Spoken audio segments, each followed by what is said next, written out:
Have you heard of an interesting story behind the invention of Aviyal? This dish was invented by one of the Pandavas, Bhim specifically, from the famous Indian epic called Mahabharata.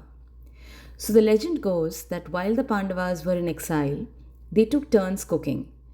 Once, when it was Bhim's turn, there weren't enough vegetables for him to cook and serve.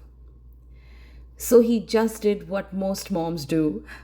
He just mixed and boiled whatever veggies he had at hand and added curd and coconut to it to complete the dish. That is how he created this famous Indian curry with coconut.